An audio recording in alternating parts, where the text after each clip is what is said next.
Bonjour à tous, en cette semaine de nouvelle lune dans le signe du Taureau, nous avons aussi le moment astrologique le plus important et excitant de la semaine, du mois et carrément de l'année, qui est en fait l'entrée de la planète Uranus dans le signe du Taureau, le 15 mai, juste quelques heures après la nouvelle lune.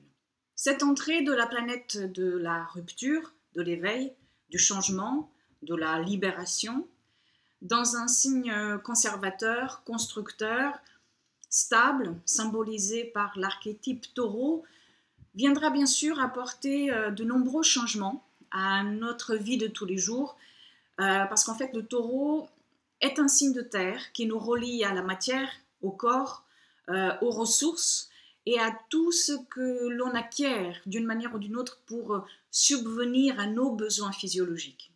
Uranus y restera jusqu'en 2026 avec de courtes périodes où la planète va rétrograder dans les derniers degrés du Bélier et cela se fera de novembre de cette année à mars de l'année prochaine et puis à nouveau bien plus tard en 2025 et 2026 ce sera la rétrogradation dans les derniers degrés du Taureau avant d'entrer pleinement après en 2026 dans le signe des Gémeaux.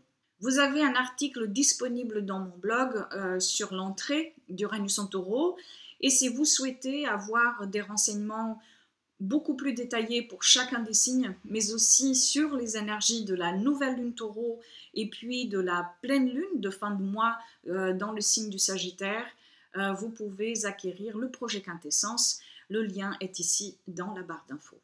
Mais cette semaine, sous les énergies de cette nouvelle lune, de ce nouveau cycle, qui s'ouvre à nous et de l'entrée d'Uranus en Taureau, nous avons aussi Mars. Mars qui est au carré de tension avec Uranus.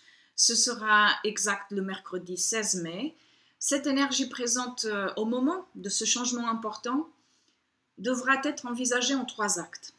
Mars va rétrograder cette année et est déjà entré dans sa zone d'ombre. Pour rappel, en fait, une zone d'ombre de rétrogradation est tout simplement les degrés que la planète devra à nouveau parcourir pour sortir de sa période de rétrogradation.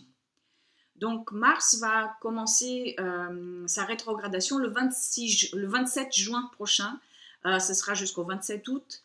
Mars rétrogradera du 9e degré du Verseau jusqu'au 28e degré du Capricorne. Donc si vous avez des planètes personnelles ou points de votre thème dans cette zone-là, vous serez peut-être plus impacté par cette rétrogradation. Il va y avoir quelque chose qui est en train d'arriver à sa fin maintenant, soit-elle ombre ou lumière, et qui trouvera peut-être une nouvelle direction après la fin août.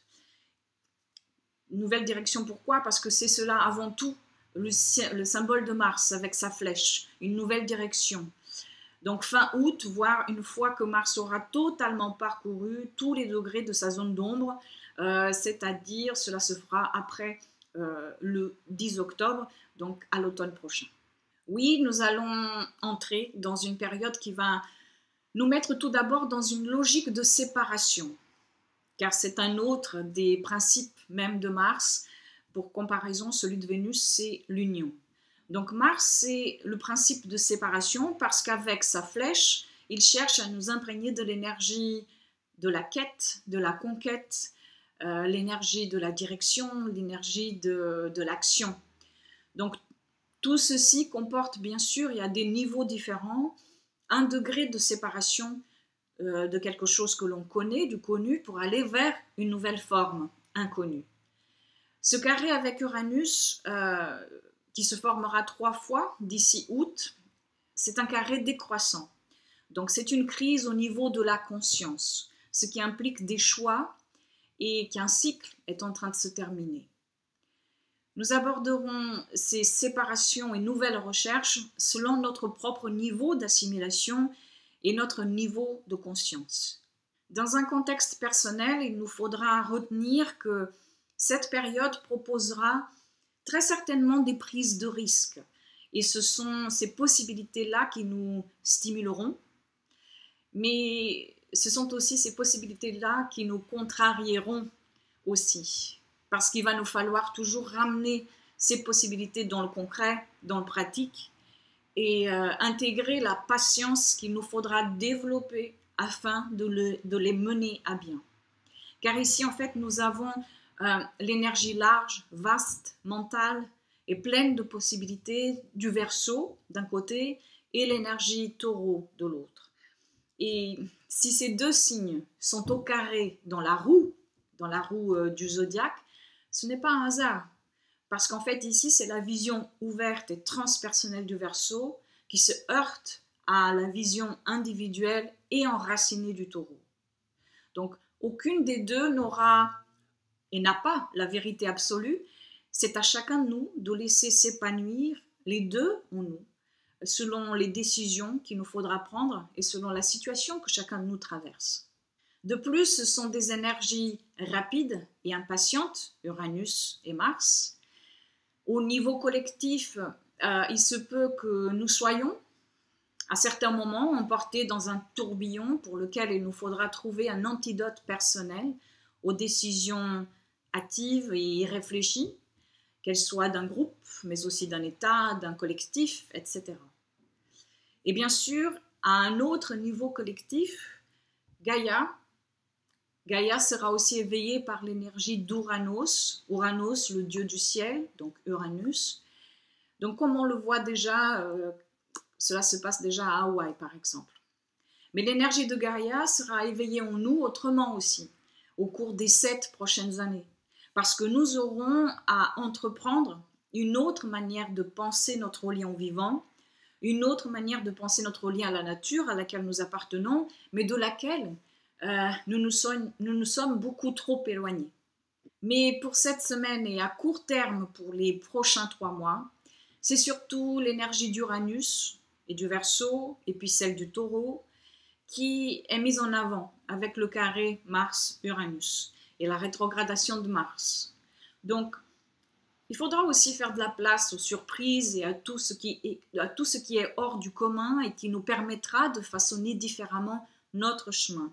Donc tout ça sera aussi à l'ordre du jour ou sera très important dans notre quotidien.